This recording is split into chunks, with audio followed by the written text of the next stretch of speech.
are at time if we're ready to begin. I think we've got most people here. Our organizers. Should we begin? Wait another minute or so?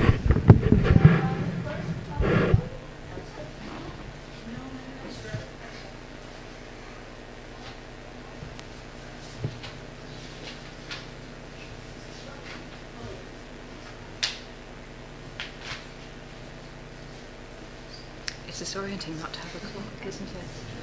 Not terrible. Yeah, do you want me to use my phone? It's okay. Or maybe just have it somewhere so. Yeah, I'll keep it. We're going to keep it to 30 minutes. We're going to try to. Sure, I've got a few things to say. Don't worry, if you want me to keep you to time, I can give you the signals. I'm going to keep the. You're going to keep time. I'm going to keep the watch.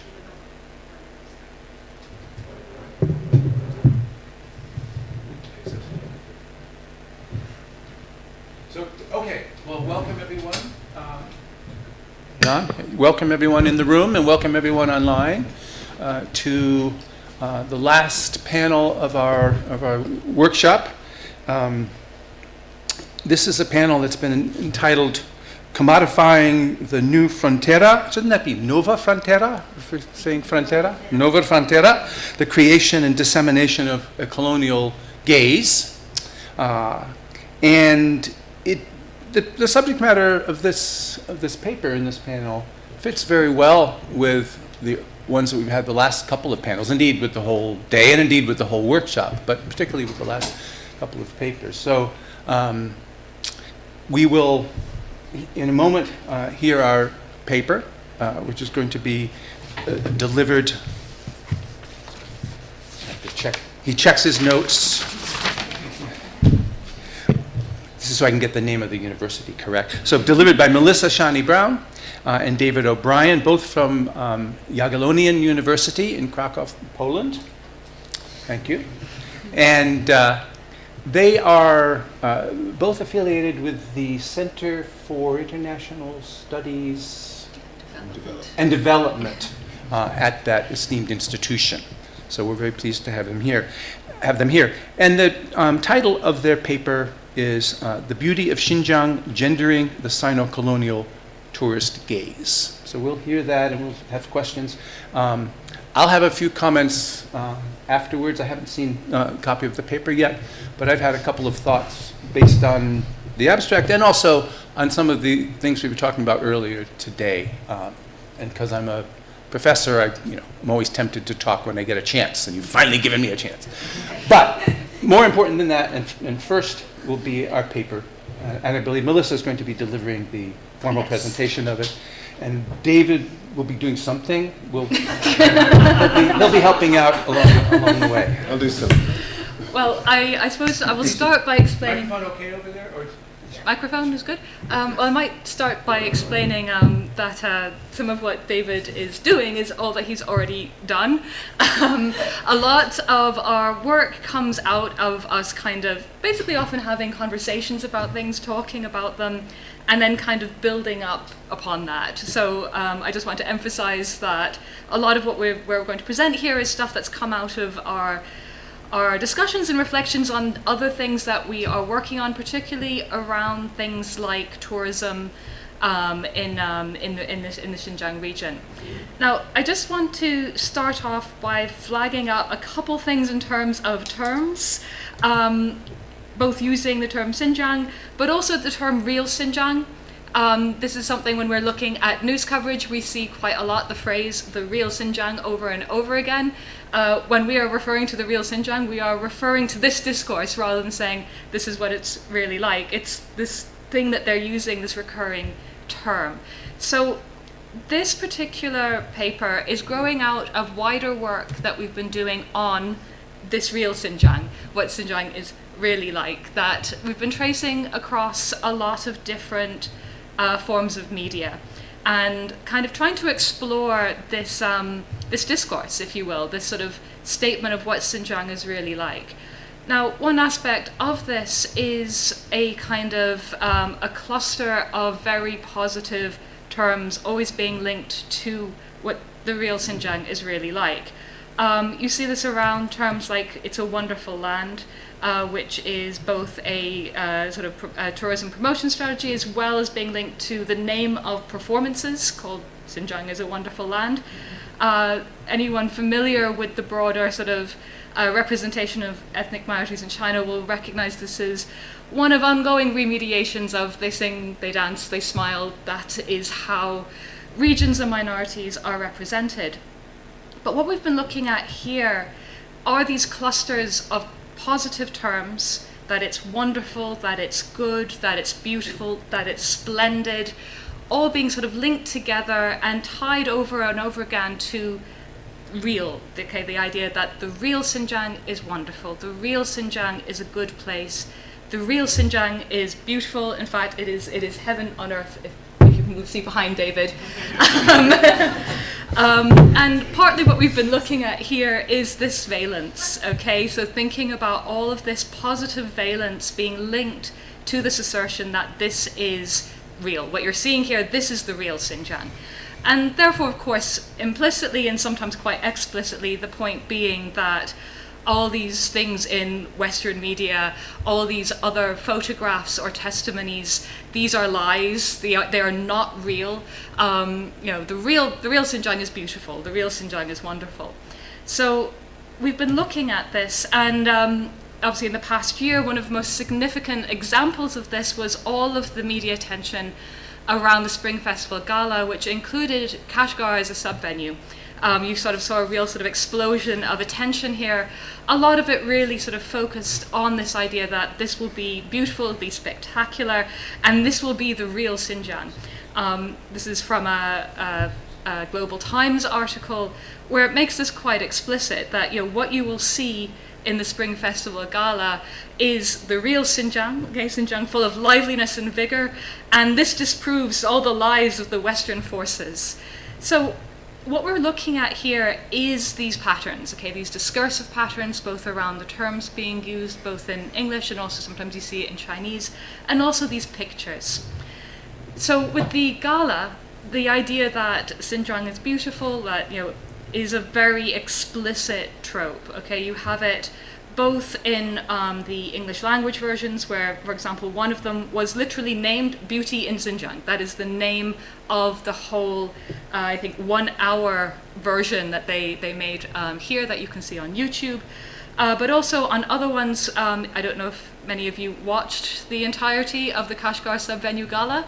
But it finishes with all these proclamations of all the reasons why Xinjiang is beautiful by the hosts, constantly repeating, beautiful Xinjiang with its solar panels and its cotton fields, with all the happy minorities, moving forward together. Beautiful Xinjiang, beneath the light of the CCP new era and all of this. Beautiful Xinjiang. Surrounded by women in flower tutus, we might note. I do not know quite what they're meant to be, but that is the scene of beautiful Xinjiang. So we were looking at, on one hand, how explicit this is, the beautiful Xinjiang, beauty in Xinjiang. But of course, the way that it's also tied into, if you will, the implicit use of spectacles and the spectacular.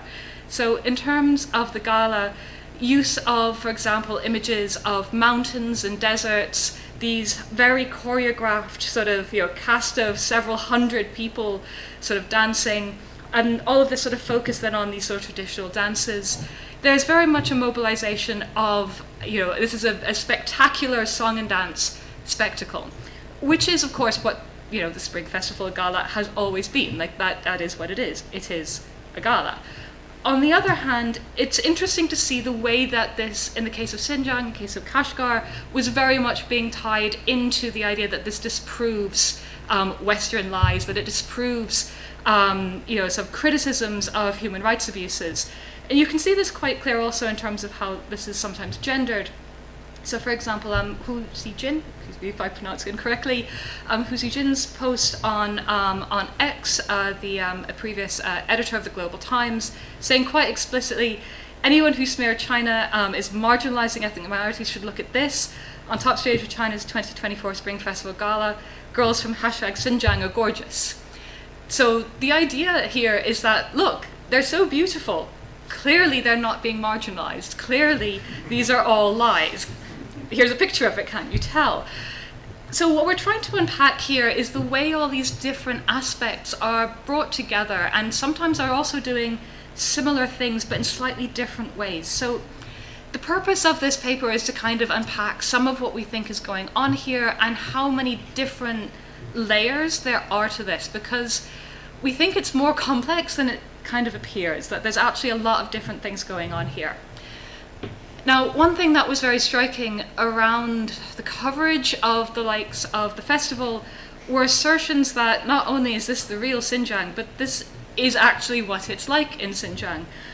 Such as in this China Daily article where it says that the gala showcased the genuine way of life of people from diverse ethnic backgrounds in Xinjiang. These individuals are leading fulfilling lives, find contentment, and come together on the rooftops to share meals while participating in song and dance.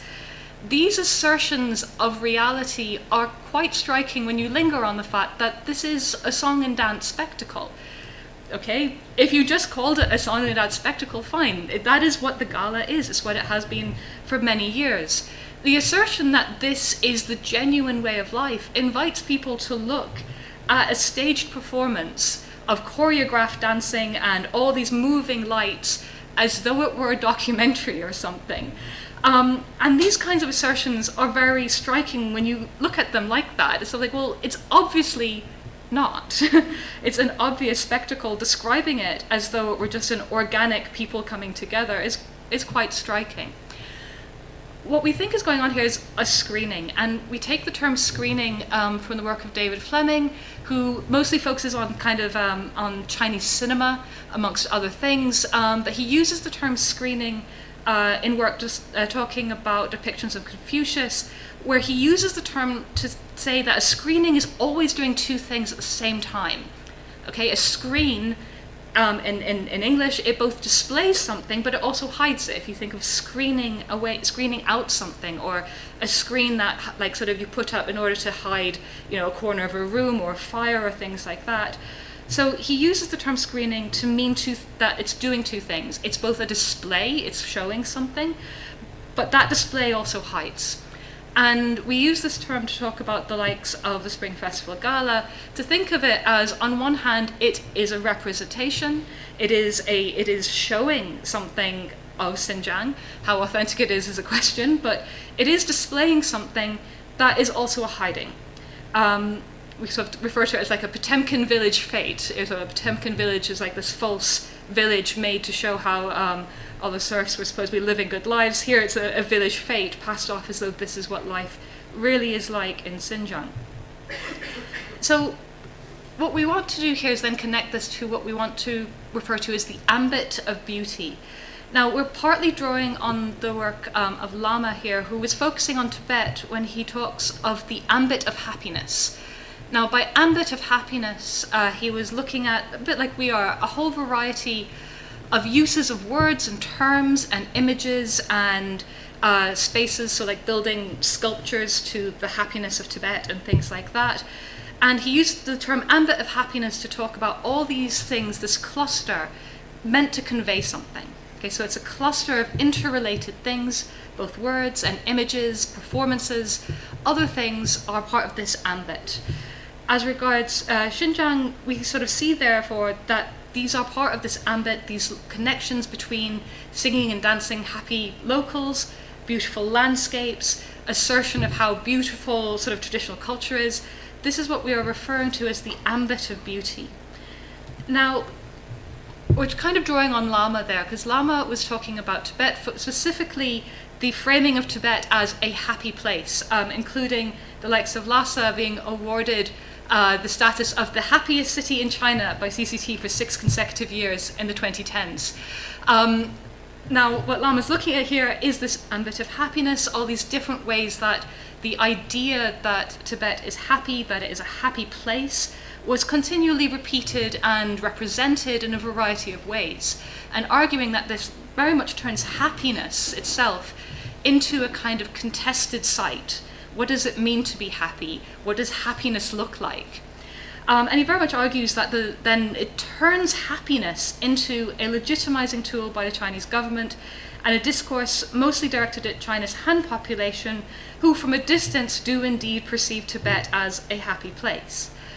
Now, we think something similar is going on around this ambit of beauty in Xinjiang. Happiness is also often linked to that, even when it's more implicit. Lama is also drawing on the work of other scholars whose work also then connects back into beauty. So he's drawing on Weilander's work about the duty of happiness, particularly focusing on the depiction in earlier CCP propaganda, the depiction of happy and also always pretty women. Okay, and the idea that these sort of propaganda posters were very much sort of promoting this idea of a duty of happiness, that because this was new China, you had to be happy because everything was better. And this also being linked to them being pretty, smiling, sort of always sort of the two often being linked. Now, for anybody studying propaganda, also persuasive media more broadly, this is just, this is stock techniques in the likes of advertising. If you walk, if you're on a plane and you open it, it sells perfume with pictures of beautiful people. That's how everything from, toothpaste, perfume, to clothes, to everything is often sold through. Have a good looking person there with it, and mentally you're meant to link the two. This is a very, very prevalent technique across all kinds of things. And of course, it's a long tradition in China.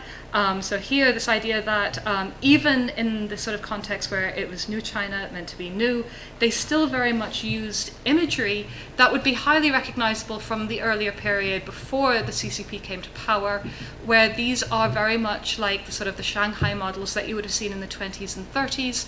They're these pretty women who are meant to represent, in this case, workers. As Langberger says here, you still see this pretty girl pictures. Nobody in the villages or factories looked like these women, taking part in hard physical labor while still looking as spick and span as the poster models did. Even during the Cultural Revolution, where there was a shift to kind of more sort of robust sort of physical features and everything like that, they still were always young, and they were still sort of meant to represent sort of vitality and smiling and all of this. So one thing here is that this is an old pattern. There's nothing necessarily, it's not a complete break from these older patterns. Okay, you can see this as in part a convergence of propaganda and advertising around beautiful Xinjiang, where these kinds of techniques, okay, how do you get people to travel to Xinjiang? How do you represent Xinjiang? You have a beautiful girl with a camel, or a beautiful girl sort of showing this is what you could see if you go to Kashgar. On one hand, it is a continuation of these just very well ingrained, very established modes of representation. But we also think that there is more going on here than just that. It is that, but there's more there. Of course, for those exploring ethnicity in China, will be very familiar with this ongoing pattern as well, where the Han tend to be represented as male and older, and non-Han groups are often represented as younger women. Harold, even back in the 1990s, said that this was partly by linking both women and ethnic minorities, non-Han minorities, as both kind of symbolically blurred, because they were both in need of liberation, yet also symbolically dependent. They needed that liberation brought to them. They needed to be led into modernity and liberation. These pictures are from a touchscreen in a museum dedicated to non-Han cultures in Beijing that David and I took in 2019. That is the photograph depicting the Han, and of the many pictures of the different minorities, they were all mostly young women, and it creates this ongoing binary. And yet you can also link this back to this idea that ethnic minorities are recurrently depicted as young women, beautiful young women, usually bright clothes, often dancing, often smiling.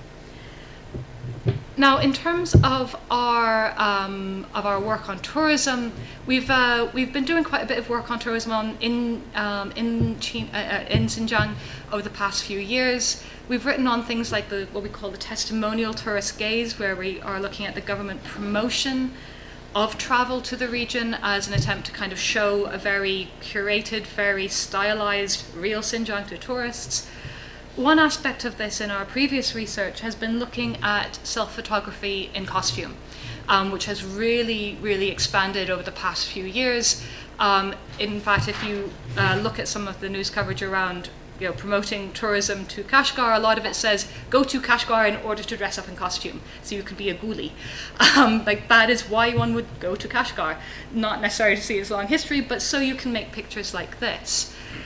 So we've previously argued that partly, and only partly, what some of these kind of photography practices are doing, alongside replicating other practices of dressing up in costume on holiday to do sort of holiday photos, it's partly replicating these earlier tropes that, given how prevalent the visualization of non-Han minorities as young women in costume is in just the visual ecology, these images are partly recreating that, reinforcing that, but making them personalized to the tourists. So we've been looking at this previously in terms of looking at sort of photographs on online sites, both promoting travel to the region by saying you can go and you can dress up like this, as well as looking at photographs on tourists' reviews of different places. And when we were in China, we also did, before we left, we did a few interviews with Han tourists who were engaging in self-photography in costume. Now, implicitly here, there is also this focus on beauty, okay? It is also about creating beautiful pictures. And it's also striking if you look at online sites selling costumes. You can rent them often at venues like in Kashgar, but the ones you can also see online, they're heavily, we'll call it maybe orientalized, maybe occidentalized is actually the better term. A lot of them look more like fantasies of like Indian or Middle Eastern costume, which of course is westwards from Xinjiang, right? Like it's not actually eastwards. It's a sort of Orient, but as defined by this sort of mythic Orient. Often quite sexualized, as you can see with some of them. Interesting little details that also we think are kind of pointing westwards in terms of things like they're often holding books or mirrors or like European-style candelabras. Often they have blonde wigs or hair extensions that come with it as well. So is this Orient or Occident, but like a sort of an Occident from China in terms of what's being represented here? Now, we've written on this previously, and based on some of the interviews we did a few years ago, and sort of wrote about this as a kind of appropriation of beauty, an appropriation of the desirability projected onto ethnic others. Because a lot of this is done by Han tourists who are then dressing up in these sort of fantasies of what sort of ethnic minority costumes are like. And yet also what a lot of the time they're doing is they're creating these still images. And we linked this back to other scholars' work saying it's partly about creating a docile image, okay? In these beautiful pictures, there's a dissociation from the actual messiness and complexity of ethnic difference in histories. Okay, it's a play acting, but it's also something that controls it and makes it still and heavily romanticized. Now, from interviews with Han tourists, one thing that was very interesting there was the idea that what this practice gave them was real insight. That by dressing up, you got a real sense of what it was like to be a non-Han person. And again, often this linked with the idea of beauty, that you got to feel like the locals because everything is very pretty. You really engage with this group of people. It's so different from how we live. They sing and dance regardless of locations and time. There's this sort of projection of authenticity onto beauty, onto beautiful things. We've also seen this on online reviews where this idea, oh, it's so beautiful, and that's how you know it's real, in effect. It's all very lifestyle, the original life of the Uyghur people. This is from a review of the site in Kashgar, what was the tomb of Afak Koja, but now billed as the tomb of the fragrant concubine, where they have song and dance performances. So there's a linking here from beauty to kind of authenticity to what life in the region, to what Uyghur culture is really like, all being braided together here. And this is partly what we've been trying to unpack through this idea of the ambit of beauty, being more than just things being called beautiful, but the sort of way that all these things are connected together. I actually just said this, beauty as the state of authenticity.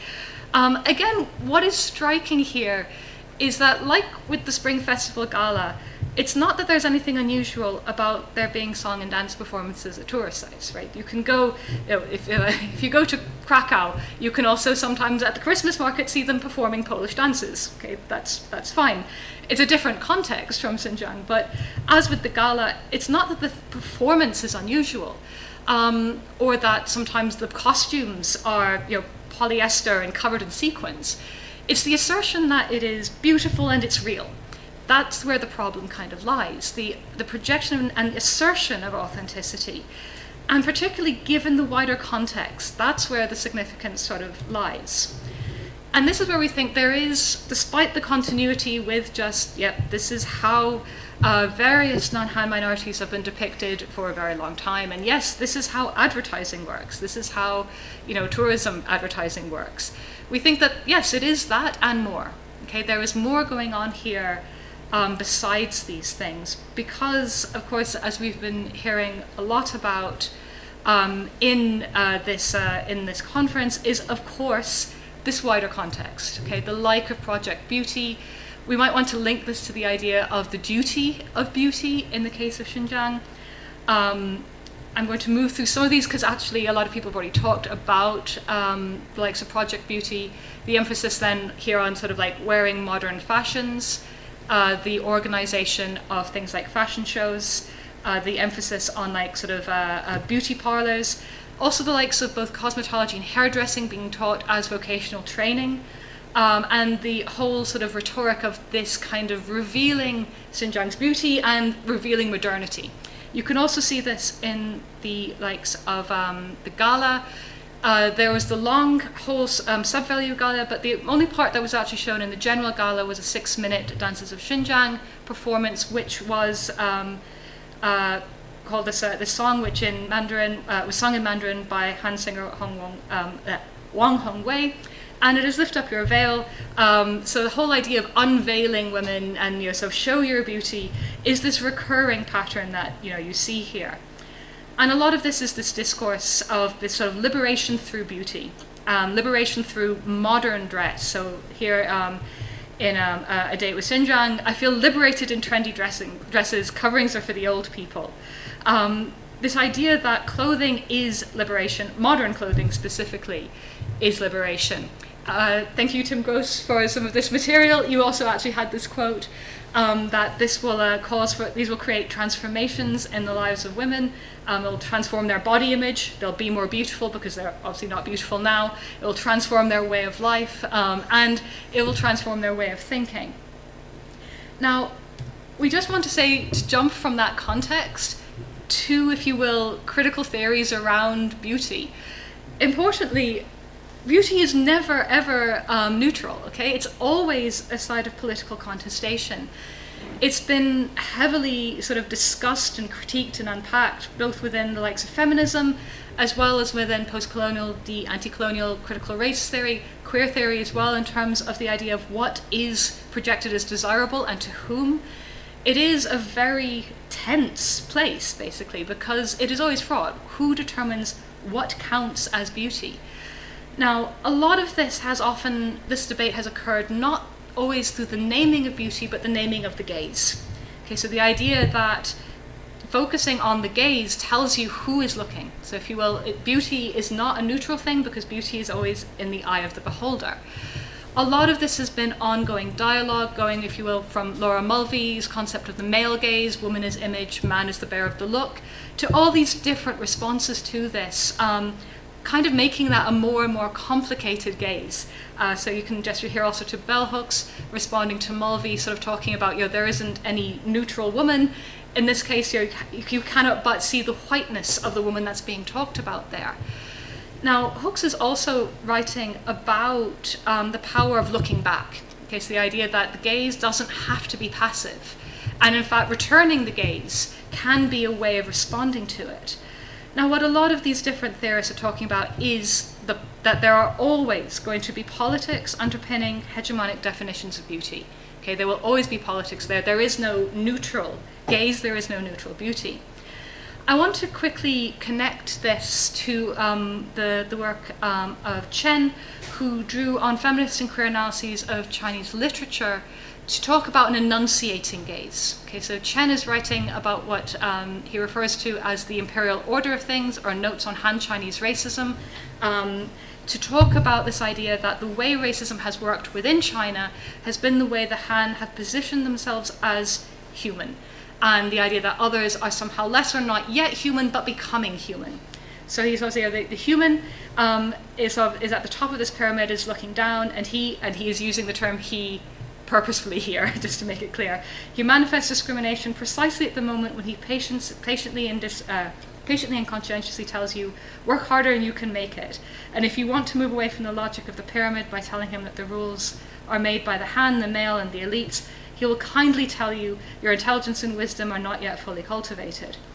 And I think this speaks quite well to some of these ideas of judgment and passing judgment, and the power to pass judgment, okay, the power to determine what constitutes beauty and what beauty means. Okay, so the idea that you can determine what is the right kind of beauty and what kind of beauty or aesthetics are modern or pre-modern. And I think this helps sort of start thinking about how we might conceptualize or begin conceptualizing a sino-colonial gaze. So on one hand, like many colonial contexts, framing Xinjiang as beautiful is not about appreciating the region. On one hand, mobilizing beauty is a screening. Okay, it screens out seeing the extensive systematic repression, the state violence, as well as all just the banal everyday challenges. People are not constantly singing and dancing on their rooftops, okay? So it is a screening in that way. But it also, by focusing on beauty, it's positioning the state as an appreciator and a caretaker of Xinjiang's beauty, of course also with this gendered element. We've been coming to this by looking at tourism. I'm almost at the end here. Coming to tourism and the way that tourism works as a state strategy to encourage large numbers of Han tourists to see the real Xinjiang. And we think this very much can connect back to what Lama was saying about Tibet, and this idea that it creates a sort of a mystical version, a sort of curated and highly created version of the region for consumption. So we think this is also what's going on around assertions around Xinjiang's beauty. Okay, you go to Xinjiang to enjoy yourself. It's where others enjoy themselves, and also to appropriate it through photography and consumption. The likes of self-photography becomes this way of also appropriating, becoming beautiful. And this is in its own way a kind of what Hooks would call imperial nostalgia. And we can see this, I think, around the prevalence of veiling in these costumes. So on one hand, you have this sort of assertion, no, Uyghur women should not wear veils. On the other hand, it's beautiful and mysterious, and as a tourist, a Han tourist, you can wear a veil and that makes you beautiful. Hooks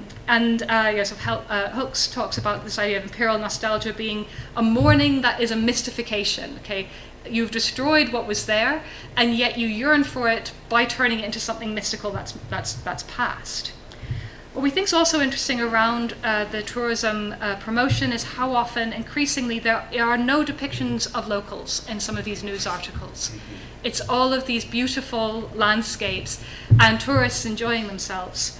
Now, that's very interesting, we think. It shifts the focus onto the natural landscape, but we should also be very cautious around seeing that as something neutral. Like in this photo spread in Xinhua, out of 11 pictures, only one did not show tourists or the landscape. Only one local person was shown there, and they were a musician performing for tourists. This emptying also speaks to other literature that is critiquing the idea of natural beauty. Okay, the idea that even landscapes are not neutral, particularly when looking at colonial gazes on these other landscapes, tropical wildernesses, empty lands. The idea that there's no people there, therefore it's there for the taking and there for your enjoyment of this pristine, untrammeled environment. So we think even when it's not depicting people, these politics also underlie this. And we can't get away from the fact that there is a gendered element here. Okay, the recurring depiction of young women is also tied into kind of the gendering of the region, okay, anthropomorphizing the region as though it were female. And we can see this like in news articles where they've said, when women are beautiful, Xinjiang is beautiful too, as though Xinjiang were a woman, as though this place were female. And of course, on one hand, you have therefore both a colonial gaze and a patriarchal one going on here, which you can see quite clearly, I think, in the likes of this post. And this is the conclusion, basically, that on one hand, there are, of course, the challenges that are posed by beauty becoming politicized. The question of, can women veil or not? Is that beautiful or not? Or what kinds of clothes do they wear? But this is also, while that is also important, there's another element here, which is that a lot of this is about a basic fallacy. There is no correlation between beautiful landscapes and beautiful people and human rights abuses. All right, like the fact that there are beautiful mountains and beautiful people has nothing to do with the question of what can happen there. Okay, violence and oppression can happen in places with beautiful scenery and to however you define them, good-looking people. And that does not sort of have any correlation to justice or injustice. A place with no beautiful scenery could have terrible things. Ugly people, however defined, can have terrible things happen to them. And so on one hand, this fallacy of beauty, focusing on beauty almost takes our attention away from the fact that some of this is not even about beauty, even though some of it also is. So, thank you.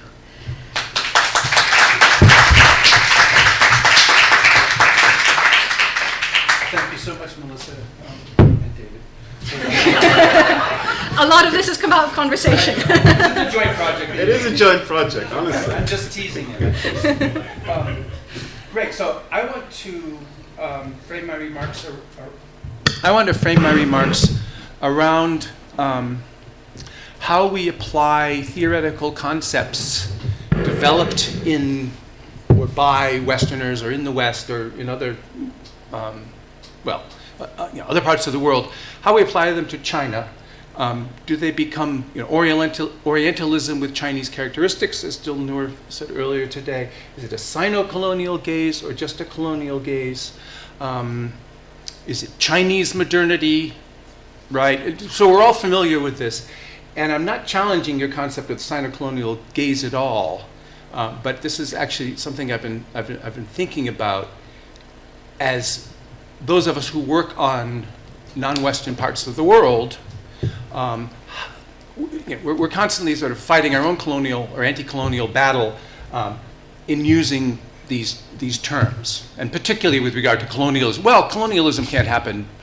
Chinese can't do colonialism. They're victims of colonial. Right. We're all familiar with that kind of thing. So that's what I want to generally talk about. I want to quickly just sort of tick off a couple of little thoughts that I had from the presentation, and then move on to the main arguments that I want to say.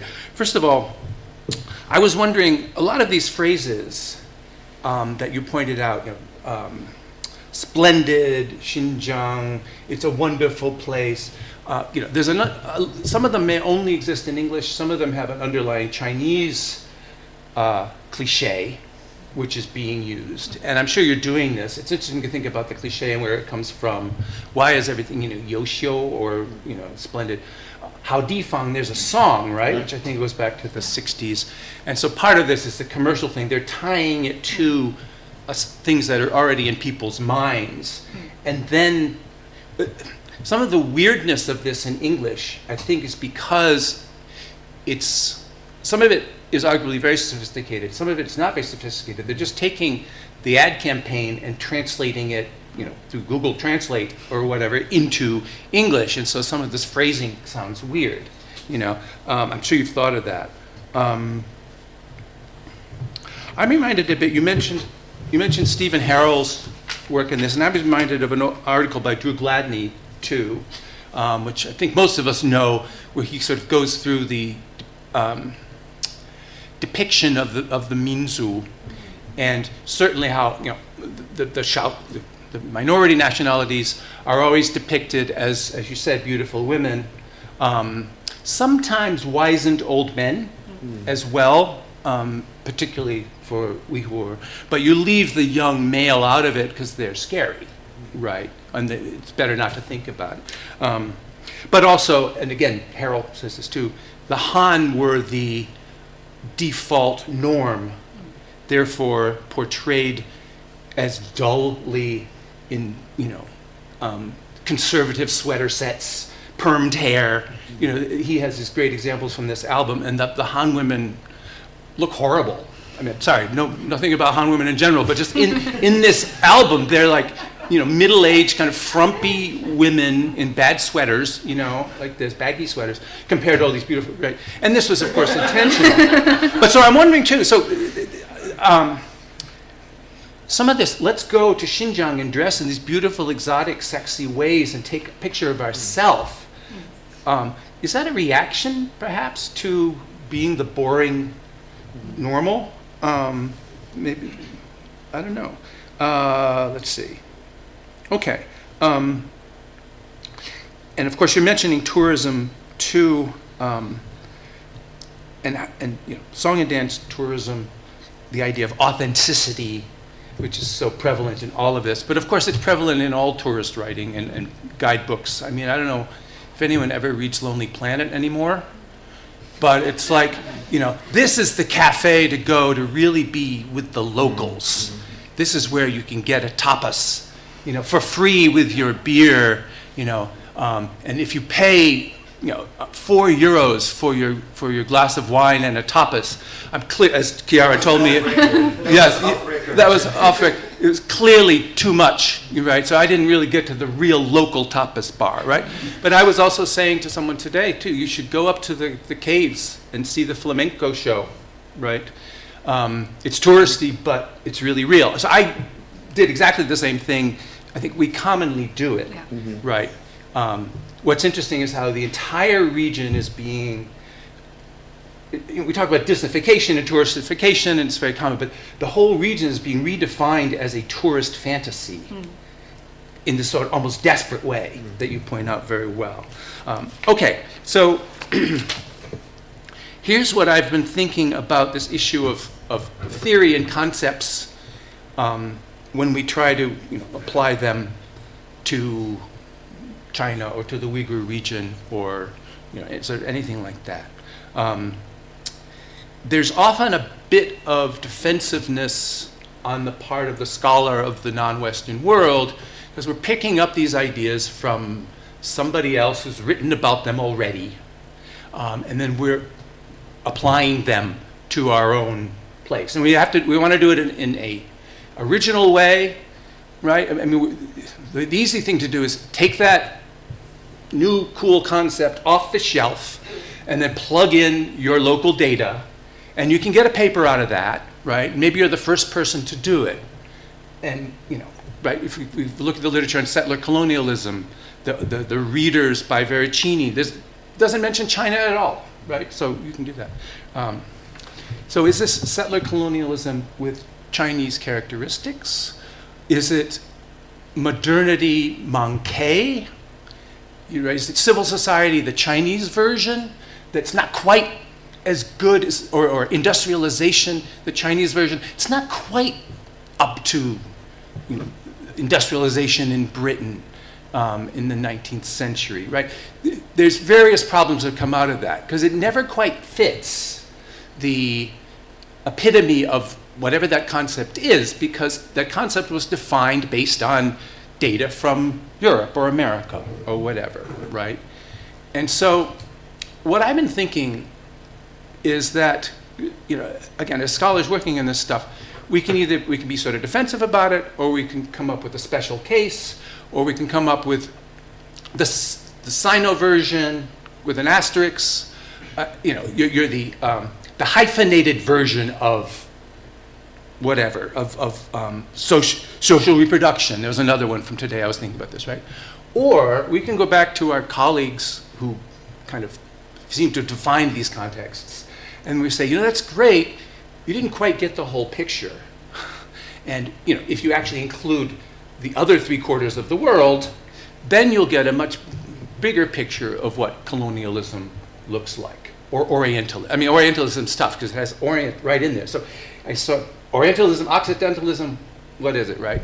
So anyway, this is not meant as a criticism of this at all, but I'm thinking, maybe we need to kind of push back a little bit against our colleagues and say, your definition of modernity is good, but you didn't quite get the whole thing, right? Anyway, so that's that.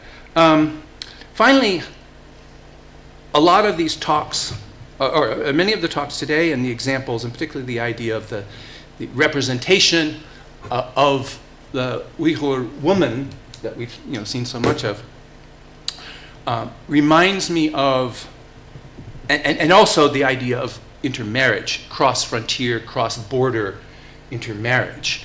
Reminds me that this is a very common myth-making, colonial myth-making trope. I wrote a paper about Shangfei Iparhan, a long time ago. Photography and representation of that. I'm glad you had the image of the Aba Khoja Mazar there. I'm wondering if that's where this Uyghur cosplay thing began in Xinjiang. Because I haven't been for 20 years, but that was definitely one of the first places where you go, you dress up in Uyghur clothes and have your picture taken. And then there's like, a Qianlong costume next to it, and you dress up as Qianlong and Iparhan, get your picture taken. There was a guy there doing it, at least 2004 and in the 90s. I haven't been since then. Whereas I think some of the expansion of this seems more recent, right? Anyway, who knows? But this, so Iparhan's an interesting case in that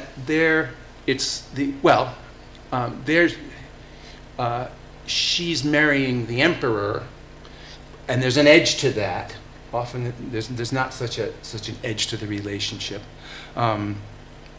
Going way back, sort of in Western literature, I'm thinking of Aeneas and Dido, or Dido, however you pronounce that. If you remember the Aeneid, she's the queen of Carthage, who Aeneas stops off on his way from Troy before founding Rome, lives with her for a while, then abandons her, and she kills herself.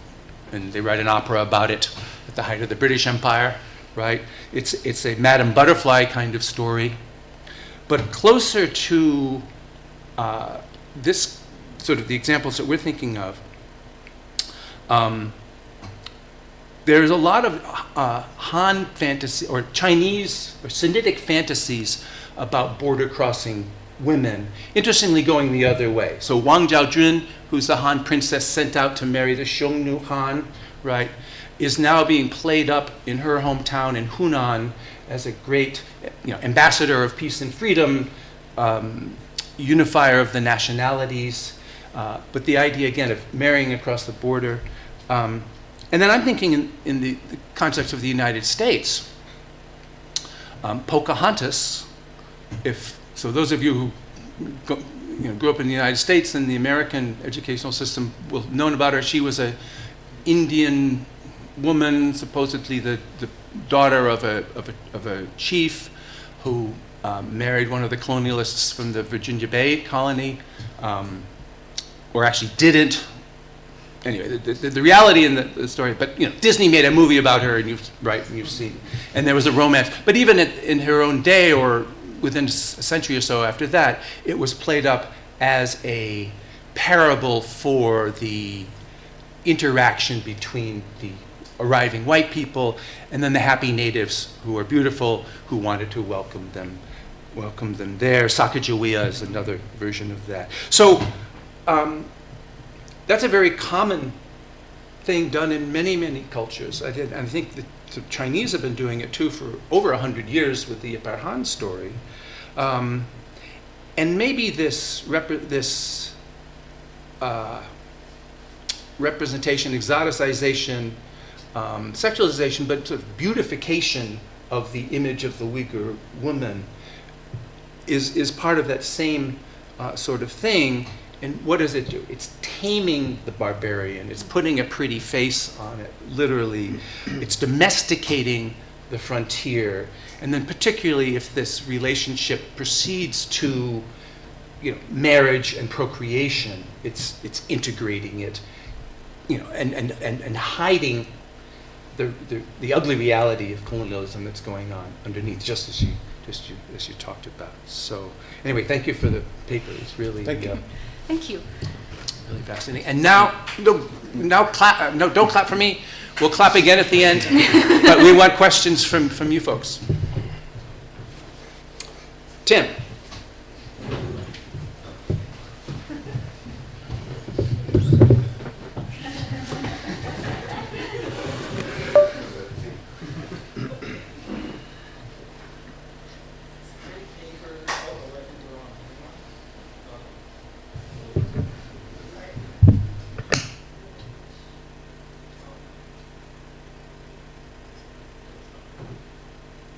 Hello? Now it's working. Okay. Yeah, great paper. So like this theme photography is, pretty popular in China, and I'm thinking about the wedding photography albums that like my Han friends would show me, and it's, they had like 8 different costume changes. And is it significant, and maybe it's not, that there aren't more Han men dressing up as Uyghur men? It seems to be something that it's Han women dressing up as local women. I don't know if they actually think it's Uyghur or not, but yeah, why not more Han men? Maybe they just don't want to. Maybe there's significance too. Well, this is partly, we think we have a partial answer to that.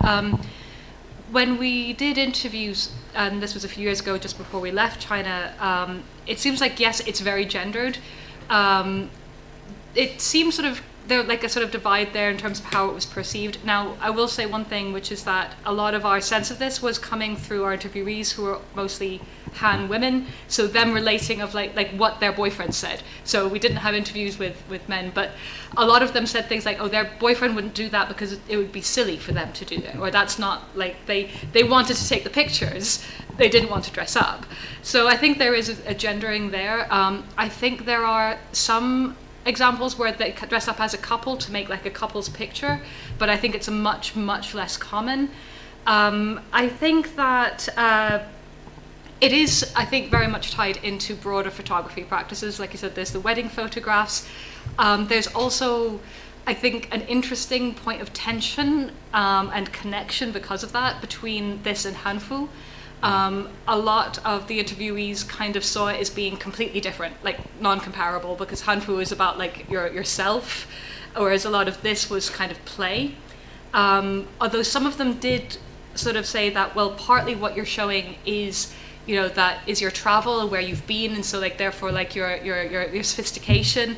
I think we had one wonderful quote which was kind of like, oh, it shows you what you like and therefore what you are like. So I think there is a connection back into partly what they are showing is their lifestyles, but conceptually a lot saw that it being like not at all the same as Hanfu, because Hanfu was real, whereas this was play.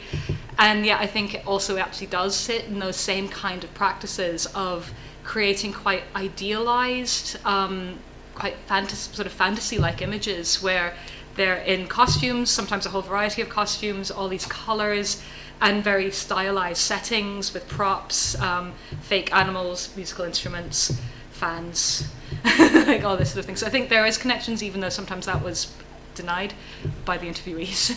Can I just, partly just to justify my presence on the stage here, but can I just to respond to Jim, if I may, just on the kind of broader context of our work. So we're interested in Chinese discourse power, and in particularly external propaganda, and how China is justifying its extraordinary crimes against humanity that are taking place. And in order to understand it from an external perspective, we're looking at it also from an internal perspective, because one of the things that I'm constantly struck by is when the evidence is so overwhelming, why it is that Han Chinese in Nadi and in other places also in outside of China are not engaging with this and not challenging what their government is doing, right? And we can say on the one hand it's because information is controlled so strictly that nobody knows. I don't actually buy that. I think there is an awareness to some extent of what's being perpetrated against Uyghur and other minority peoples in China. But this idea on these narratives that we're describing here are almost overriding and overwhelming that. And that's something that has a strong historical echoes, right? If you look at any colonial experience or any colonial, French, British, German, it all had a touristic element, right? You could go and see what it was like in North Africa or in the Near East. And you could literally buy a fez and dress up. And when photographs came out, you could be there with your fez on and your photographs on. And that was showing that even when, people like Roger Casement were publishing these extraordinary accounts of the brutality that was being carried out by colonial regimes, people were saying, well, Oh no, I've been there. I didn't see that. I didn't see that at all. I look at my fez. You know, I had a wonderful time, and that's really, really playing into a lot of what we see now online, and particular around, you know, vloggers and supposed, you know, new media that's meant to be challenging this false perception that there are terrible things happening. Because I've been there, I've experienced it, therefore it's not. And you know, one of the, I think, most striking things that we as scholars have to really, really explore is why the CCP have been successful in hiding their horrific acts, because they are, and both as scholars and people who care deeply about the people in the region, we have to accept that they are succeeding in what they're doing, which is attempting to hide this. And we need to pick apart and understand why that success is increasingly working externally in how it has worked internally, because it's worked internally and it's increasingly working externally.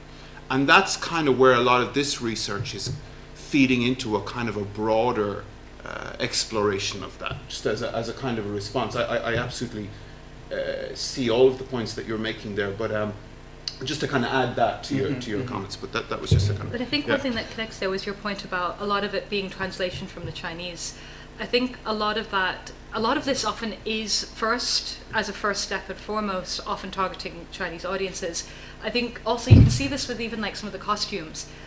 They're not authentic, but also what they're referencing are things like the cartoon of the Fragrant Concubine cartoon. That's what they look like.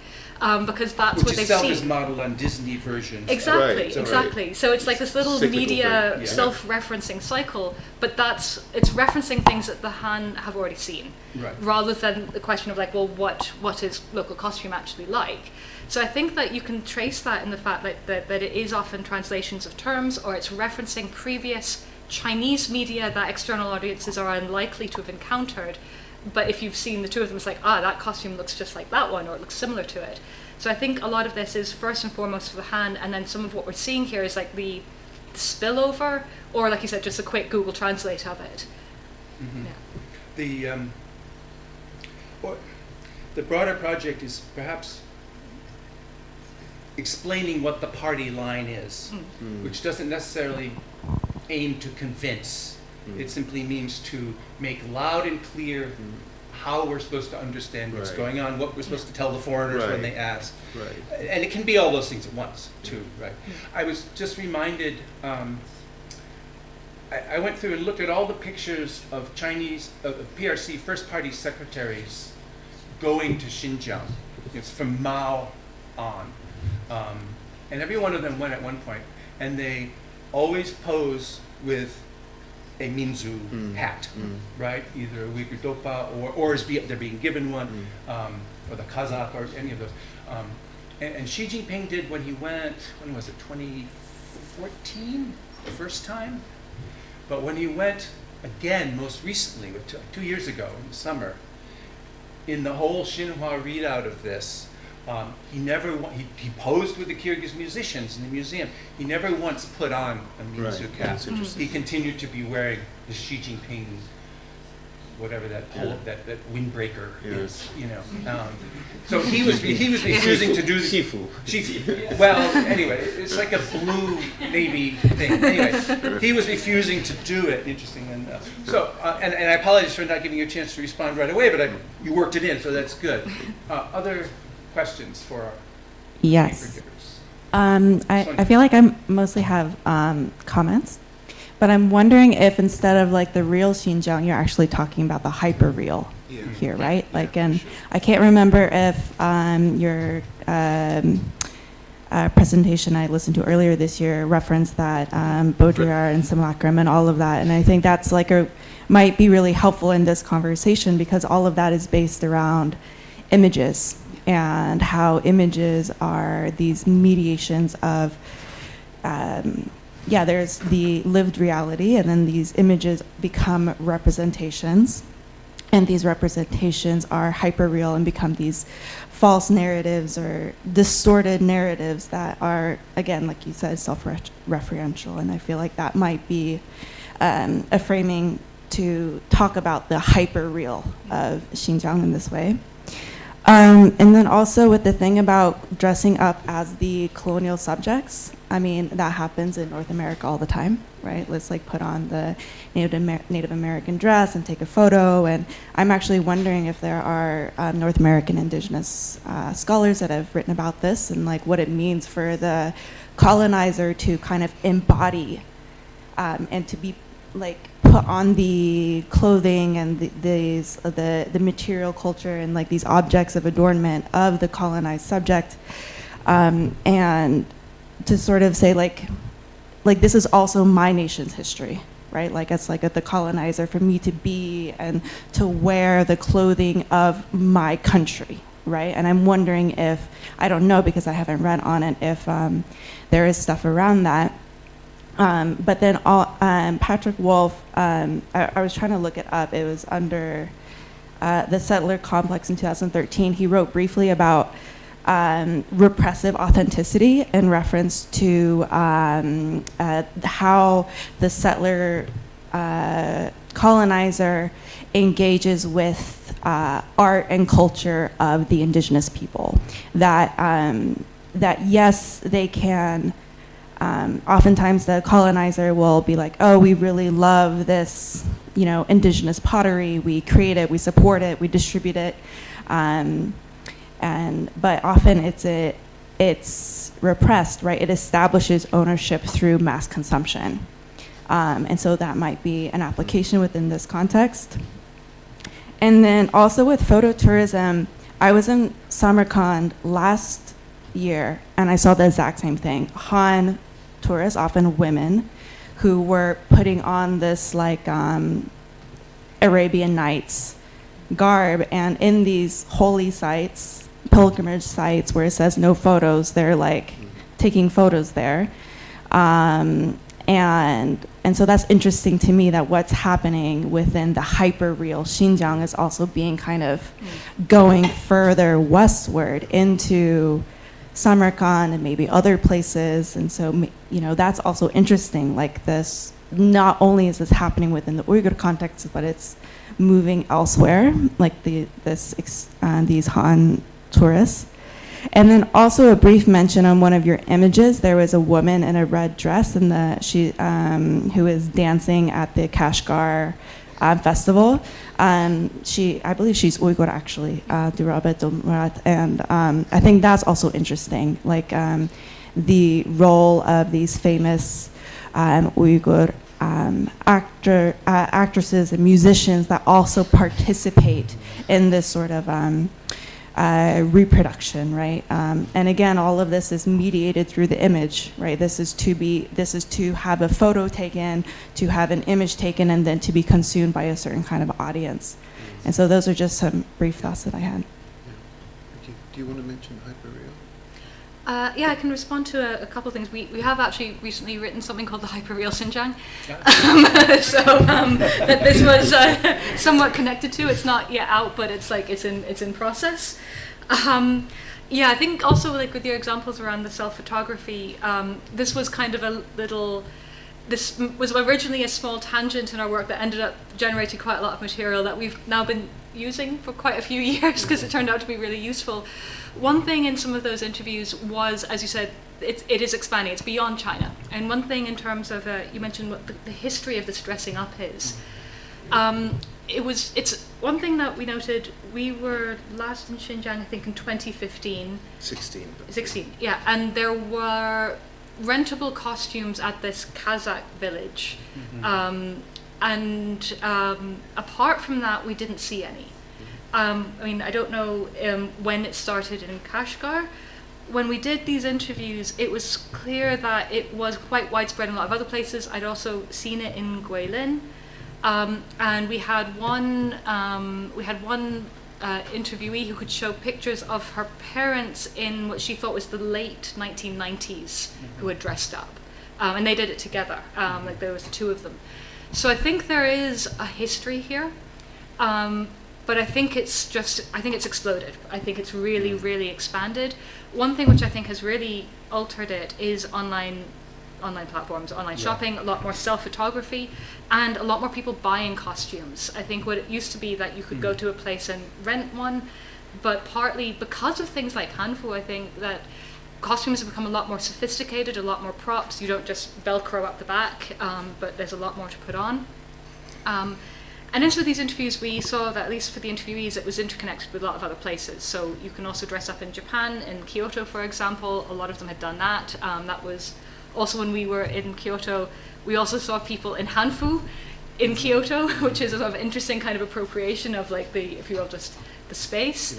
And amongst our interviewees, they also described things like going to Thailand and in Hanfu to take pictures in like sort of these temples and being told not to do it. Because it was felt to be disrespectful, particularly because they were doing things like pretending to pray.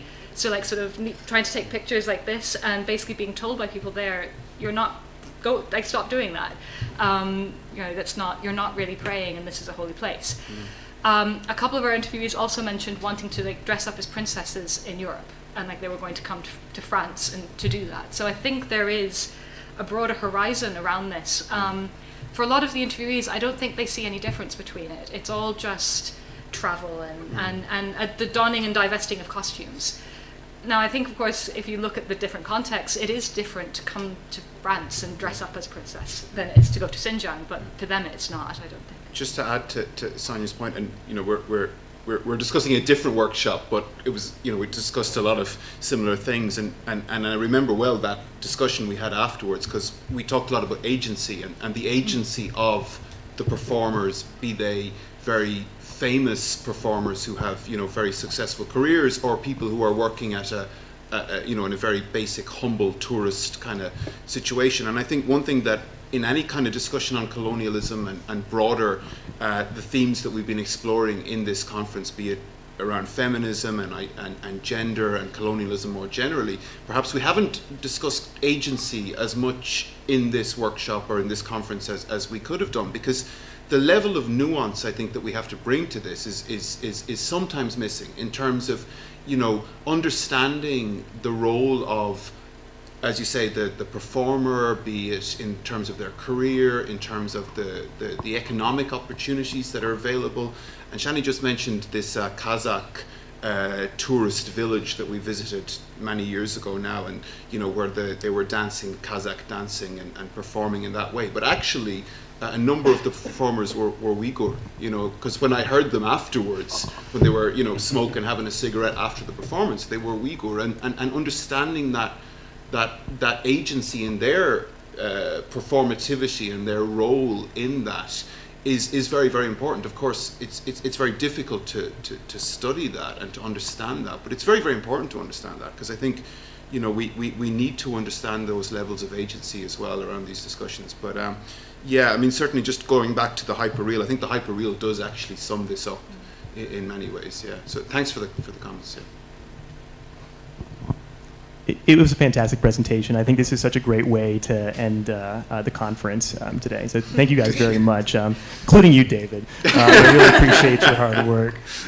So I have a comment and a question, if it's not too self-indulgent of me. My comment is that you guys mentioned that one of the reasons why this project is happening, you know, these propaganda, you know, Xinjiang Shigahao Difang, Xinjiang's good place happening, is to encourage both foreign tourism and Han tourism to Xinjiang. I think that's definitely right. But I want to posit that another reason that you may very well have already thought of is not just to encourage Han tourism, but to encourage Han immigration to the region and also encourage the Han that are already there to stay, right? Because ever since 2009, and I'm thinking of Tom Cliff's work, he did a lot of good ethnographic work about how Han Chinese in the Uyghur region felt about their place after the 2009 Urumqi riots. They felt that they had been abandoned by their government. There was this rhetoric that they had, these Han Chinese who had moved to Xinjiang you know, they thought of themselves, Tom Cliff teaches us the word 建设者, builders, right? They were building the frontier, and in exchange, the government was supposed to keep them safe, right? That was the implicit bargain that they had engaged in. And then, of course, after 2009, people got a little bit worried about going to the Uyghur region for permanent work.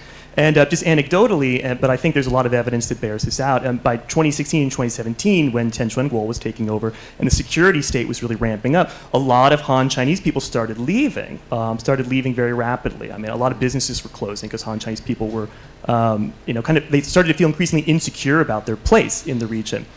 Just also, I just recall seeing a lot of things on things like Baidu Tieba, which I mentioned, but also on other social media, where Han Chinese who were currently living in inner China, they were posting on these Xinjiang message boards, and they were saying, hey, I see these job advertisements for, a teaching job in Hotan. It pays pretty good, or a police station or a prison guard pays pretty good, but is it safe? Should I move there?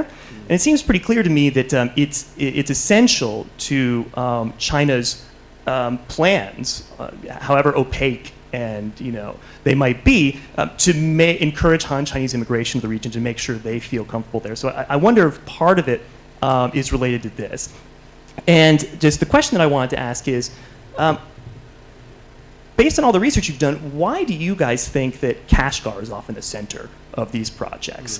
I have a lot of thoughts of my own, but rather than making two comments, I'll put the mic down, shut up, and let you guys answer. Thank you.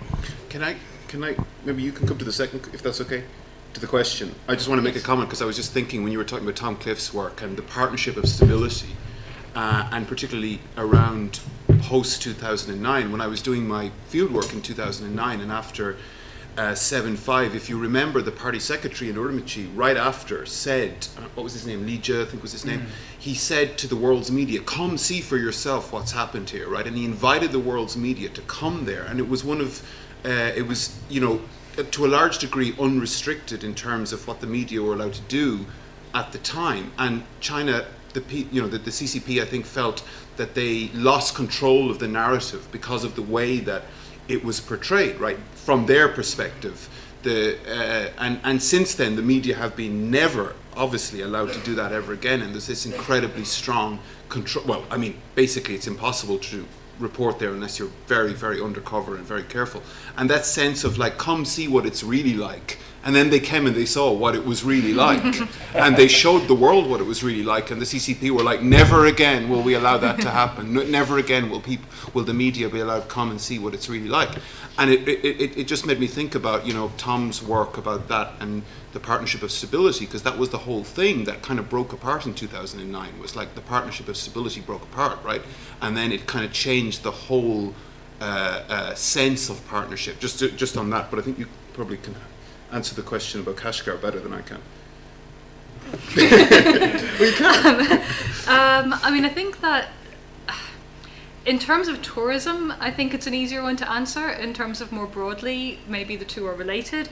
I mean, there is the whole see Kashgar, to have seen Kashgar is to see the real Xinjiang. Haven't seen Kashgar, you haven't seen Xinjiang. All the various manifestations of that idea that Kashgar is to see Xinjiang. I think that is quite an old saying, maybe a bit like Jim was saying. It's partly like using sort of tropes that are already there. I also think one reason for the focus on Kashgar is that it suits them in two different ways. On one hand, it allows for them to do things like link the BRI to the Silk Roads.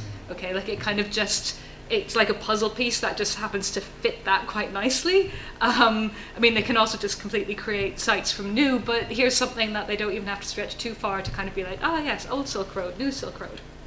I also think that reconstructing, reconstructing one site and creating, this kind of Disney hyper-real place, it makes it a lot easier just to be like, right, you want to see Xinjiang, go there. Don't go there. It kind of controls it by having one place that is the stop that you go to see it. And it's easier to control that than to have it being sort of too uncontrolled, too many places where you've potentially got too many different things to juggle. So I think some of it's convenience of different kinds. I'm not sure if there's other factors going on there, but those two seem to be the best ones, that were the ones that kind of prop out to me.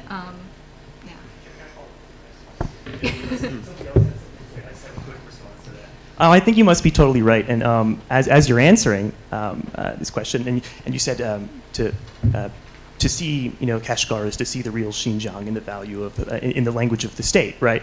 And I can't help but, think of the very, very common axiom in Chinese that, you're not Han until you've climbed the Great Wall, right? And what's interesting is that the Great Wall, or at least the places that they take you to, is also hyper-real in so many ways. It's been, torn down and reconstructed. Most of the stones you'll see in the Great Wall are, from the past couple of decades.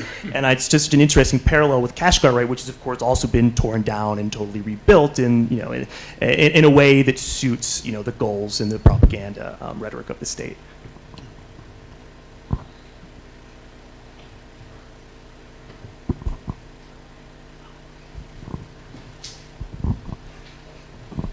I just wanted to ask, why do you think they don't translate Kashgar, or I guess it's Kashgar, as Kashgar and they say kosher instead? Like, don't they realize that nobody calls it kosher?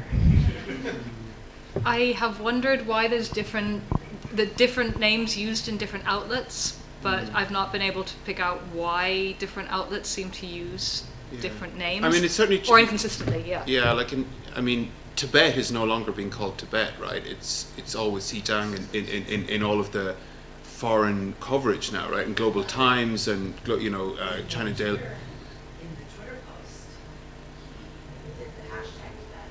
Right. Yeah, he did. That's true. But that means it would get posted though on people writing about Tibet. Yeah. So some of that's probably like he's doing that purposefully so that his posts will come up on threads are more likely English language speaking and therefore more likely to be critical. So yeah, because I'm pretty sure in other places he doesn't call it Tibet. No. He calls it, or if he does, he calls it China's Tibet is a term which is used in English as well. But generally, I think Tibet is not being used. But yeah, it's it's an interesting question for sure.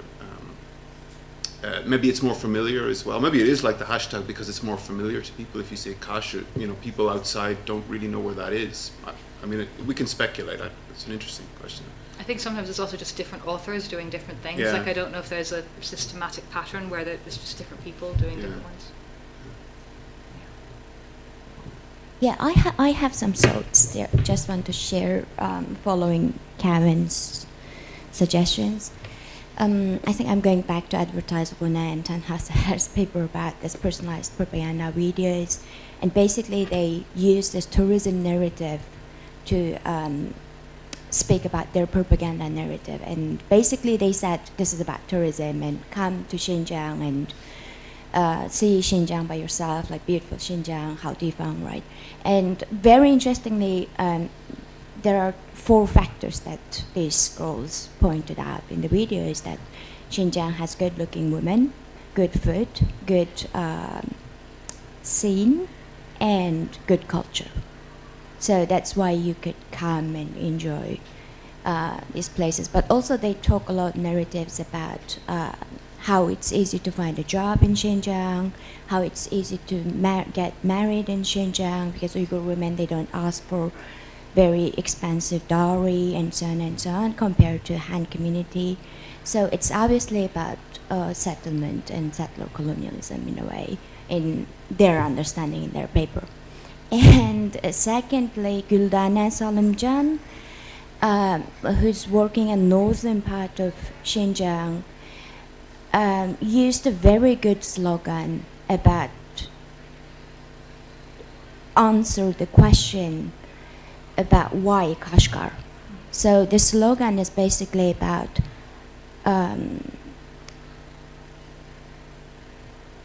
看风景去北疆，看文化去南疆. So if you want to see a good scene or good environment, you go to northern part of Xinjiang. But if you want to see the real culture, then you have to go to southern Xinjiang. So that's the narrative about these differences. So probably it can answer the question about why Kashgar and so on. Probably, I don't know, but these are some thoughts. And I think the agency thing we've been talking about a lot, and I think it's another very good question about how tourism actually partially benefited the local community in a way, Right. in my understanding as well. So that would be very interesting nuances that you can look at. just to pick up a little bit on that, because I think they're really, really interesting points. And I was just thinking about this idea. I don't know if many of you have watched these vlogs of people visiting the region, right? And you know, when you think about those of us who, you know, have tried to study and tried to, you know, I'm 20 years going there. I'm you know, sitting here beside Jim Millward, who's, you know, one of the leading historians in the region, in a room full of leading scholars. And you know, these vloggers are saying, you know, oh, like, we don't have to do and listen to any of those people. I went there, I saw it. Here's my video of me walking down the street in Urumqi, and look, there's no concentration camps.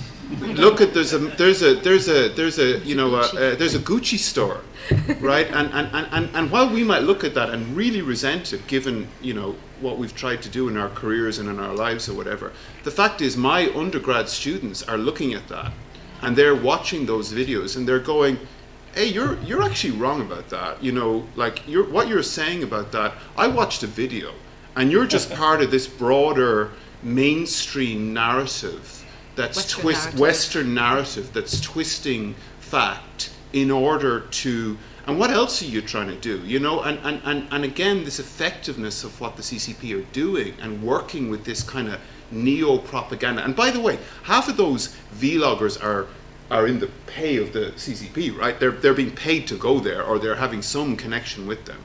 But, you know, we do need to, I think, understand this sense of like, oh, but I've been there. You know, I lived there for many, many, many years, and I've been working on the region for 20 years, and I write about it and I publish it. And I'm sitting looking at scholars who are far more significant scholars than I am. And, you know, we're being dismissed because we don't know, because and then many of us can't go there. And now we're being challenged on the fact that we can't go there, right, as scholars. So then how could we know? Because we don't go there. We're not allowed to go there.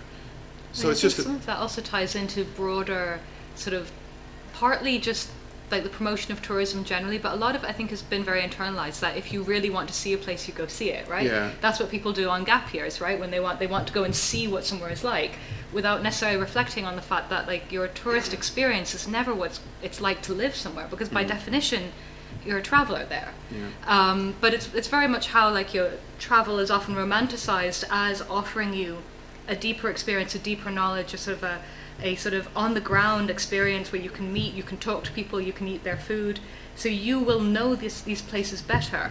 And I think on one hand, travel can like enable more of an understanding than doing it at a distance. On the other hand, that narrative has very much been appropriated and is being used to hide and to justify.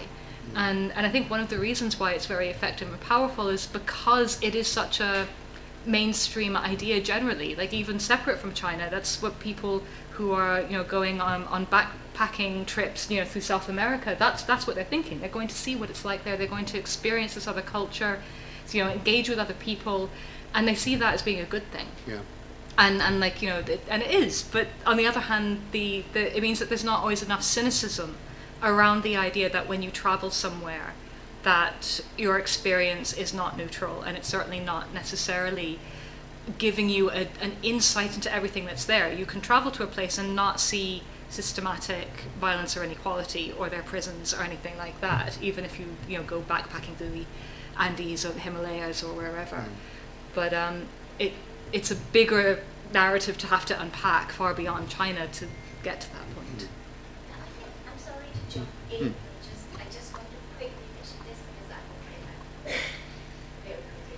And I think the history of China watching, what happened during the Cultural Revolution, is China watching, even Right. Hong Kong have been read about what's happening in China, and those people, I've got Chen sometimes reading a Chinese woman who was going to China and coming out of China to America and talking about China, how she was different representing the Cultural Revolution and Mao's policy in Right. the country, and how China watching in Hong Kong, Yeah. different things. Yeah. This could be a very good lesson for Yeah. us and very good evidence for us for our argument to argue back to those people, Right. like Chinese people, like, oh, you can't go back, you didn't go back to China for 10 years and you're just talking about Yeah. bullshit. So that would be very good evidence for our argument Right. I mean, it's a really important point. And I mean, not just China's culture, but like people like Jean-Paul Sartre, you know, they went there in the height of the Cultural Revolution and came back and went, oh, it's just wonderful. It's incredible, you know. And when Mao dies, he's on the front page of Paris Match as, you know, this Prophet and great poet. prophet and poet was how he was portrayed. This is, you know, because the intellectual elite in France are being wowed by these people who went there on an all expenses paid trip to see with their own eyes. So it's a really important point, yeah. Edgar Snow is the proto-vlogger. Right, Edgar Snow is vlogger, yeah. I vlogged the Chinese Revolution. Yeah. So do we have any other? Tim has got the mic. Tim's got the mic, okay. Yeah, I made a joke yesterday how I asked too many questions, but at least they're not comments. But now I have 2 comments. First comment is about what Sam said. Just a really quick thing. They actually changed there's a big gate now that welcomes tourists to Kashgar. Right. And then within the last year, they changed Kashgar to kosher. So it was Kashgar in English. Because I know the gate you're talking about. Yeah. We use that a lot, actually, Yeah, you know, that gate. yeah. And then the second one, it was about some things that Kevin was saying about making Xinjiang, especially southern Xinjiang, more, less foreign, exotic for Han.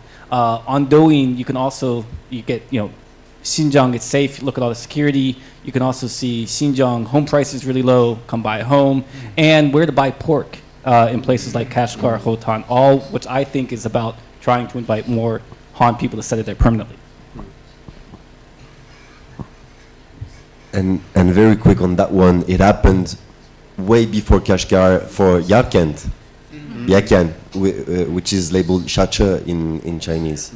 And for Hotian, it really changes from one map to another as well. Same for Khumul, Khami, for a very long time. And so I think it's a gradual process, and that's really classic settler colonial renaming of places. It's just gradual, slow. It's a long process, but in the end it changes the whole geography I come from a of the place region. in Ireland that in Irish the name means the heart of the wood, Crina Chuil, the heart of the wood, and the British colonial forces changed it to Crinkle. Which sounds, I don't know, like a potato chip or something, right? But what do I call it? I call it Crinkle. Where am I from? I'm from Crinkle. And that took, I never say I'm from Crina Chuil. I'm from Crinkle. Also in relationship to bodies and people, then it's also like with names as well, and so like the coloniality and like the naming of everything and like how it's place, but it's also people. Yeah. If I can jump from that back to your first question about like the terms that we use and the challenge of, do you use terms that have been coined and are circulating to talk about like Western colonialism, to talk about China, and how fraught that is. And I think that is a very important question. I mean, on one hand, it's I think also important to challenge the way China deploys the idea of its own uniqueness, that like there could be no comparison.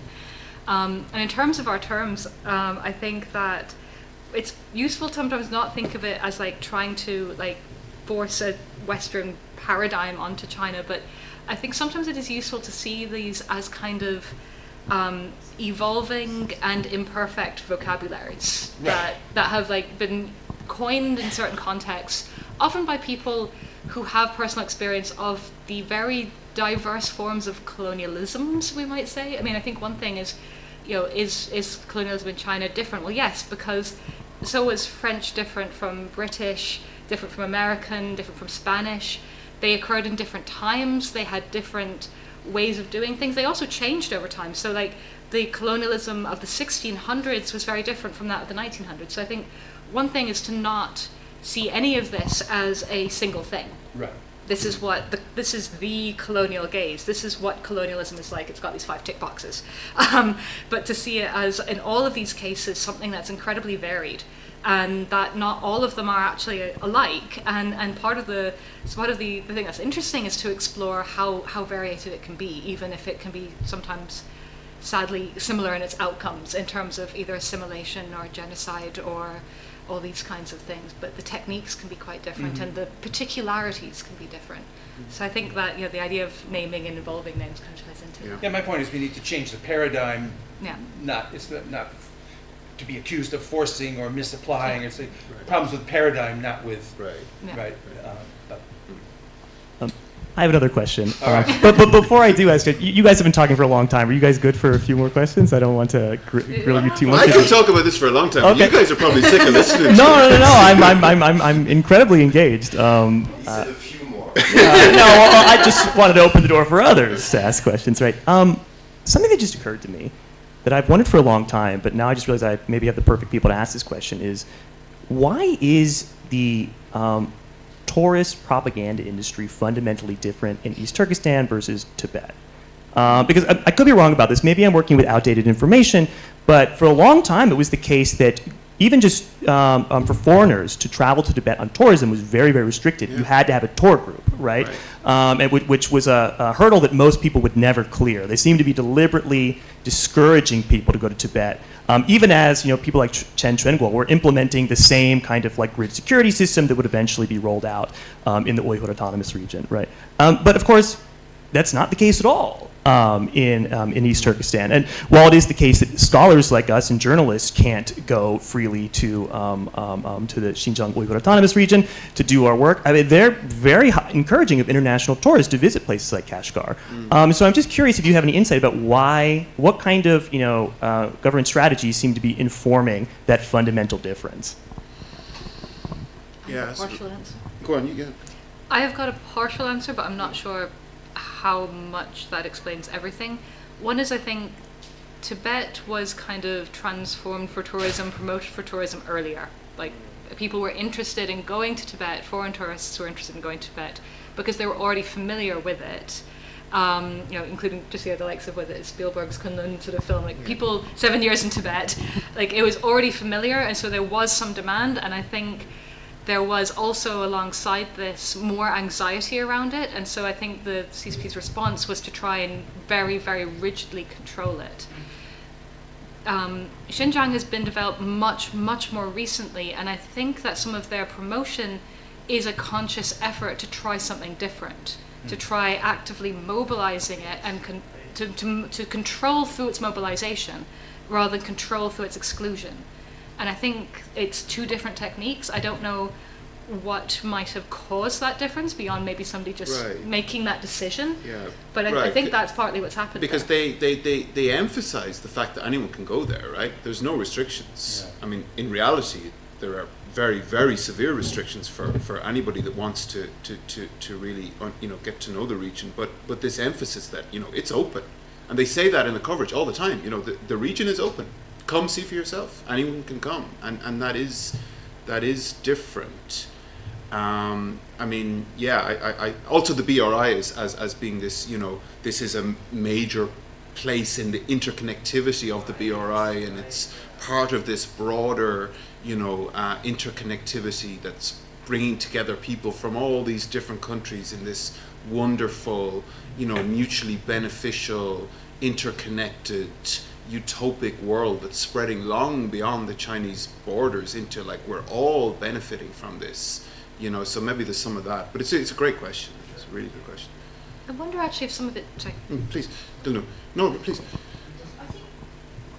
I think it can be interesting to compare also French colonial propaganda on Algeria also, and its different techniques and strategies also on Afrique Noire, the Black Africa, and also the difference also the French colonialism in Algeria, where they encouraged French people, especially young people, to come and settle in Algeria. That was settled colonialism, but they did not do the same strategy and the propaganda to encourage French people to settle in Black Africa, for example. And in the situation of Tibet, also another thing I think also it is the climate question, because as you know, 2008 they developed the train from Beijing to Lhasa, but it does not work a long time. And also many Chinese people, they allowed to go to Tibet, but only for tourism, and that they don't want to settle there. And that's why Lhasa is settled by Chinese colonizers, colonists, but not in other parts of Tibet, Tibet Autonomous Region at least. Maybe it can explain part of the reason also. I also wonder, but I don't think that there's any kind of concrete evidence for some of this, is that the difference in eras might also relate to different ways of control.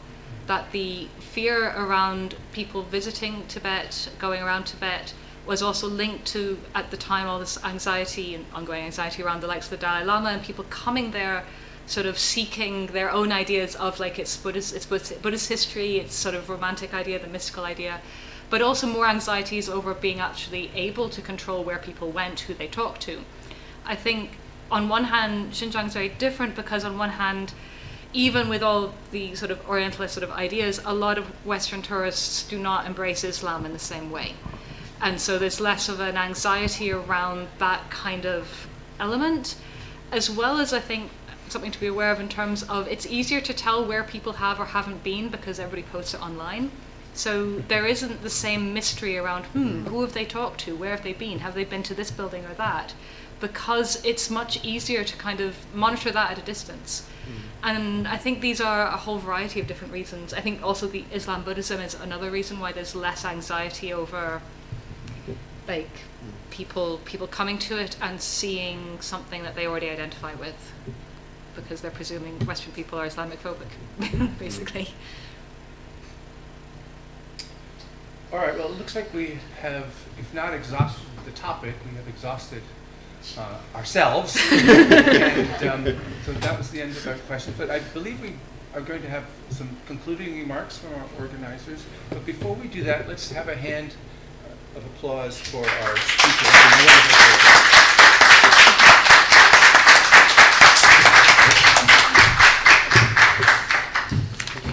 Thank you. Thank you for a wonderful introduction and commentary. Oh, no. Yeah, no, thank you very much. Appreciate it. It was on the desk.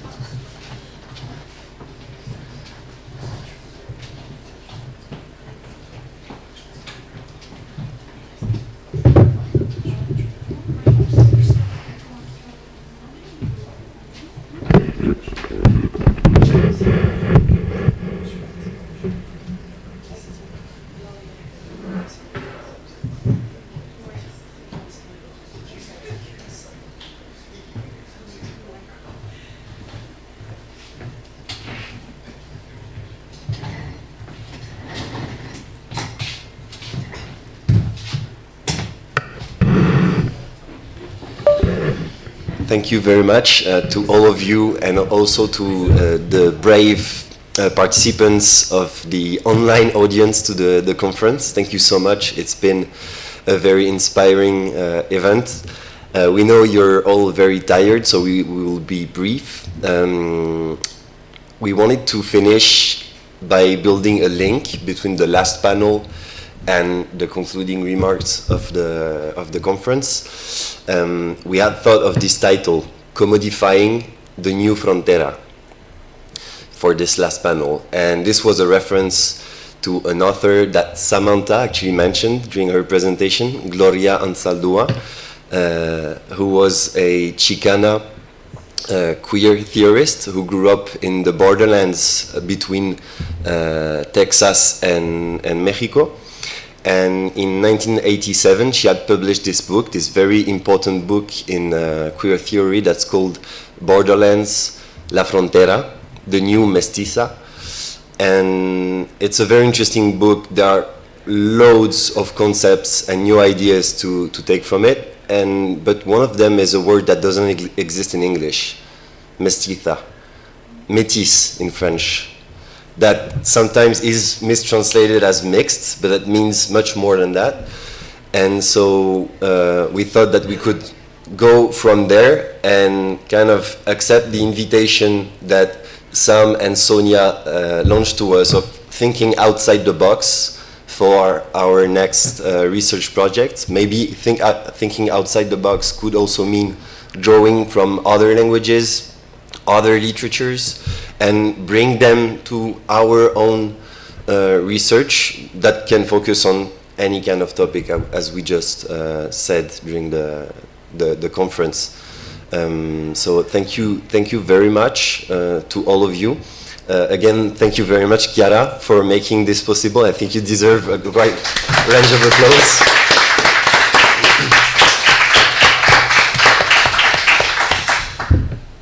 And also a gentle reminder of keeping on supporting the European Uyghur Institute and its activities. We are a very small association, and so your support really matters and really is crucial for us to be able to organizing both this event and also all the other events that we organize with this association. And so now I will leave the floor to Dilnur to conclude the concluding remarks. Again, thank you very much. Oh, okay. Uyg'urcha boshlagan bo'lgan ekan, Uyg'urcha oxirlashtiraylik. Shunga meningki jiq kepim yo'q, chunki faqat meyadagi Uyg'urlar tushunadi. Baribir inglizcha tushundinglar. Men Leon'un degan gaplarni qaytalamayman. Demakchi bo'lganimiz faqatlar kendan bilasizlar, biz Yevropa Uyg'ur instituti, hamda uni sen Leo inglizcha demeding, mencha bu gap muhim deb qo'y. Garchi o'tag'anlar bilsinmi, Uyg'ur diasporasida Yevropa Uyg'ur instituti nihoyatda alayda bilginaladak. Bizning o'rlashtirgan faoliyatlarimiz yoki bo'lmasa yig'inlarimizmi, temalarimizni Uyghur diasporasida boshqalar qilmaydigan temalar va qilishga tegishli bo'lgan ishlar, chunki boshqalar qilishni xohlamaydigan yoki qilishga jur'at qilolmaydigan temalar, ammo bizningki Uyghur diasporasi intayin ehtiyojli bo'lgan temalarni qilamiz va bilasizlar, buningga bizda kichik bir uyushmaningki hammamiz pidoi bo'lib ishlaydigan bir uyushmaningki bunday ishlarni o'rlashtirishi va diasporada yolg'iz holda bunday ishlarni qilishi intayin qiyin. Shuning uchun hammalarning Uyg'ur bo'lsin bo'lmasin, biz albatta amaliyotda bizningki mushu xil tipdagi temalar, mushu xil tipdagi faoliyatlarni davomlashtira olishimiz uchun mushu xil temadagi tipdagi temalarni qilishimizni umid qiladigan xizmatdoshlar yoki yo'ldoshlar davomli bizni rost turda qo'llash kerak. Sizlarning keyin biz bunday ishlarni o'rlashtirgan chaqda qo'shilib, uning keyinidan bizni tashlab qo'ysanglar, biz mening opam degandek, biz hakulan zakiyab yashamaymiz-da. Shunning keyinan cho'qim real turda biz bilan hamdosh bo'lishinglar ehtiyojimiz bor. Undan keyin bo'lsa, undan yana birsiga mening tavsiyam yanalar, garchi biz 2020-yildan beri, ya'ni Yevropa Uyg'ur instituti qurilib bir yildan keyin asosli temamiz ko'rganinglardek mustamlika masalasi bo'lsa-mu, garchi biz bor kuchimiz bilan Uyg'urshunoslikni bundan keyin asosiy holda mustamlikchi va mustamlikaviy nuqtai nazardan tatib analiz qilishga hadab kuchayotgan bo'lsak-mu, ammo bu texnik intayin yangi, mayli g'arb tadqiqotchilar uchun bo'lsin, Uyg'ur tadqiqotchilar uchun bo'lsin. Shuning uchun ammo uning keyin Uyg'urlar ichida bo'lsa, mayli tadqiqotchilar yoki aktivlar bo'lsin, aktivistlar. Bu qarashni tushunish yo'q deyarlik. Shunga Uyg'ur tadqiqotchilarga meningki tavsiya qiladiganim, umid qiladiganim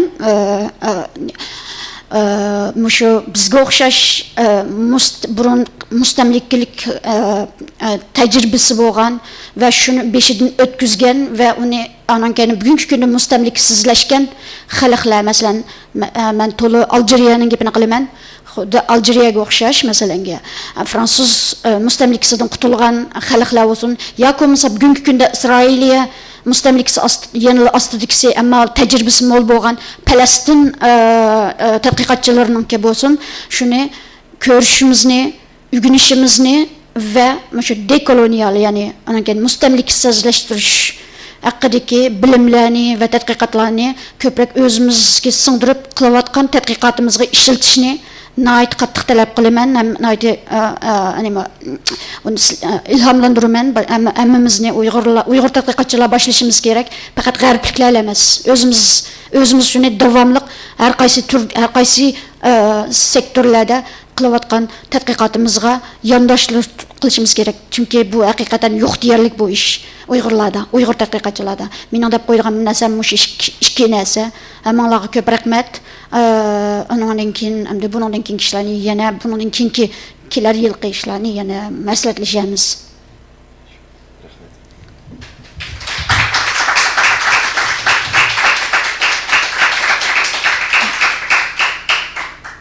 C'est bon? Merci.